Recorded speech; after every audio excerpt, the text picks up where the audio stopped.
Bismillahirrahmanirrahim. Ada satu doa pendek yang diajarkan Allah melalui Al-Quran kepada kita semua.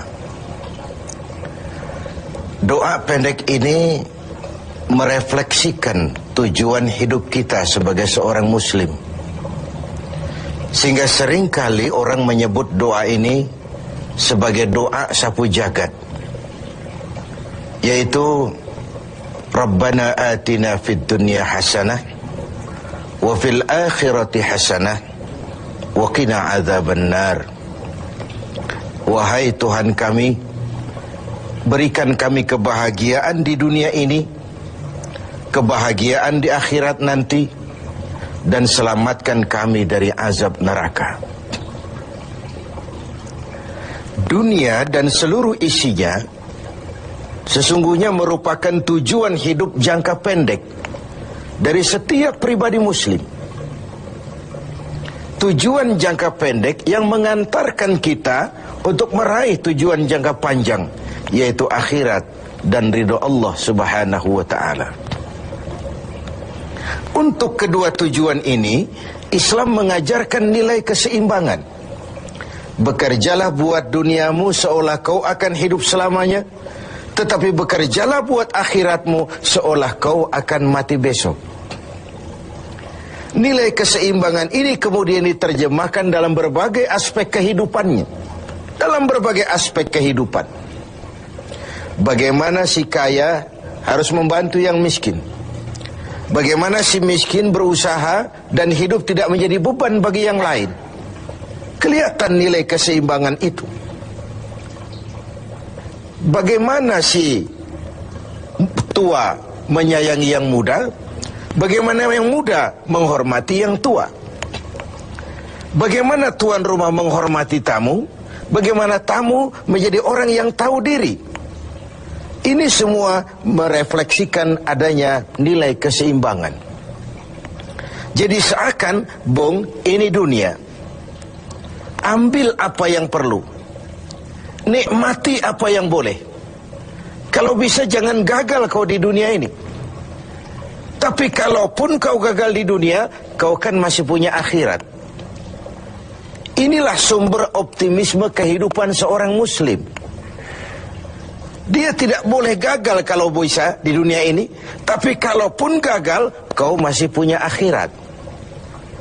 Nah, karena kau punya akhirat, caramu mencapai dunia ini diwarnai oleh keyakinan terhadap adanya akhirat nanti.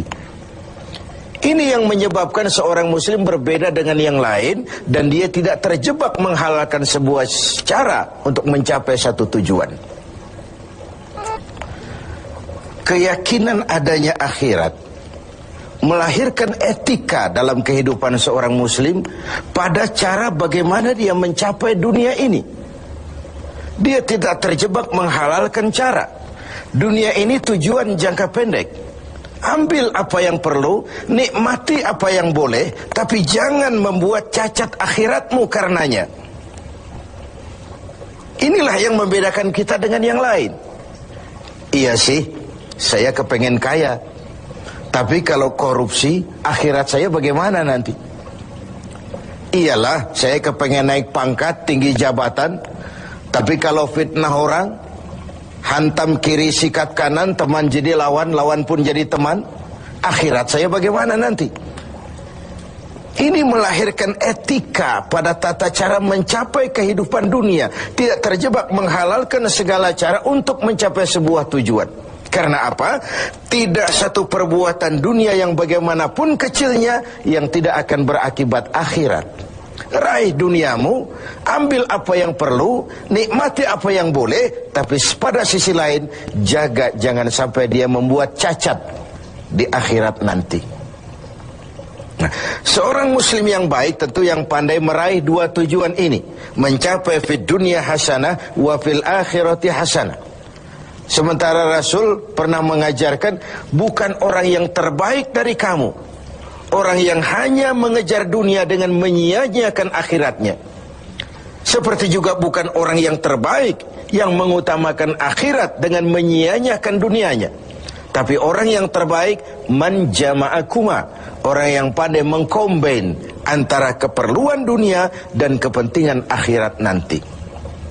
Nah, untuk mencapai tujuan ini, tujuan dunia sebagai tujuan jangka pendek bisa dicapai dengan ilmu, dengan sains, dengan pengalaman, dengan nasib. Makin banyak ilmu, makin mudah meraih dunia. Makin syarat kita dengan pengalaman, makin mudah meraih dunia. Atau karena faktor nasib, lalu kita bisa meraih dunia. Sementara akhirat hanya bisa diraih dengan prestasi ibadah kepada Allah Subhanahu wa ta'ala. Prestasi ibadah.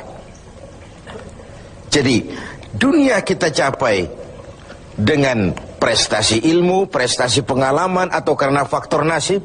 Akhirat kita capai hanya dengan prestasi ibadah kepada Allah Subhanahu wa ta'ala. Kalaupun ada efek dunianya, dari solat kita, dari puasa kita, dari haji kita, dari zakat kita, itu sekedar side effect. Tapi sasaran utama adalah akhirat dan ridho Allah. Untuk mencapai dua tujuan ini, Allah memberikan alat untuk mencapai tujuan. Dan dalam kaidah usul fikih dijelaskan bahwa lil wasail hukmul maqasid, alat dan tujuan hukumnya sama. Jadi kalau tujuan ke situ, alatnya harus ada untuk membawa kita ke arah itu. Saudara wajib naik ke loteng. Tidak bisa naik ke loteng kalau tidak ada tangga, maka tangga itu menjadi wajib adanya. Nah, untuk mencapai dua tujuan ini, fid dunya hasanah wa fil akhirati hasanah, Allah memberikan alat kepada kita. Apa alatnya? Dalam surah At-Taubah ayat 111 bisa kita lihat. Innallaha ashtara minal mu'minina anfusahum wa amwalahum bi anna lahumul jannah. Allah telah membeli dari orang-orang beriman diri mereka, harta mereka, bagi mereka adalah surga. Ayat ini merupakan transaksi yang sangat transparan. Transaksi yang sangat transparan. Pembeli Allah, penjual kita orang-orang beriman. Dagangannya amwal dan anfus, harta dan diri. Harganya adalah surga. Sekali harta dan diri sudah kita jual kepada Allah, tentu tidak akan kita jual lagi kepada yang lain. Jadi dengan kata lain, harta itu apa? Semua bentuk materi yang kita kuasai.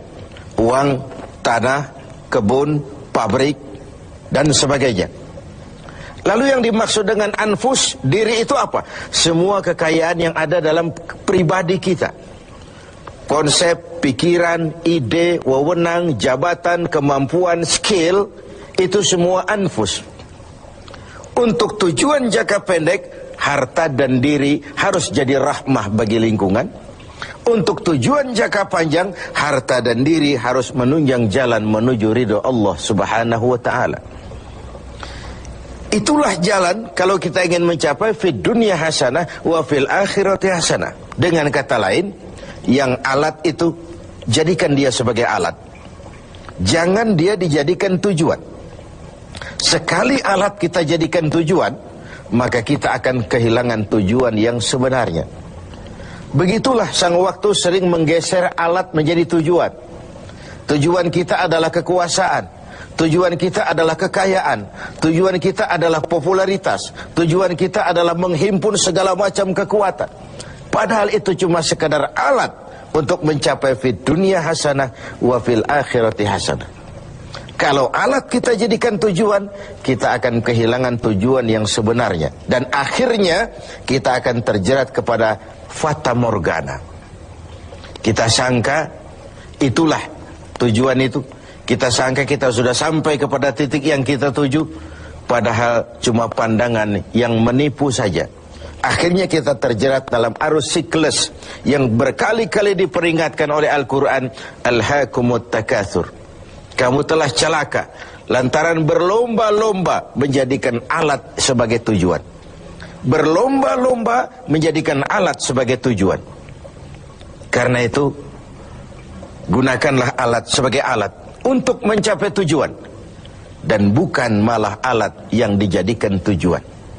Berapa banyak pun harta kita miliki, dia cuma alat. Setinggi apapun kedudukan yang kita capai, dia cuma alat. Sebanyak apapun ilmu pengetahuan yang kita kuasai, dia cuma sekedar alat untuk mencapai fid dunya hasanah wa fil akhirati hasanah.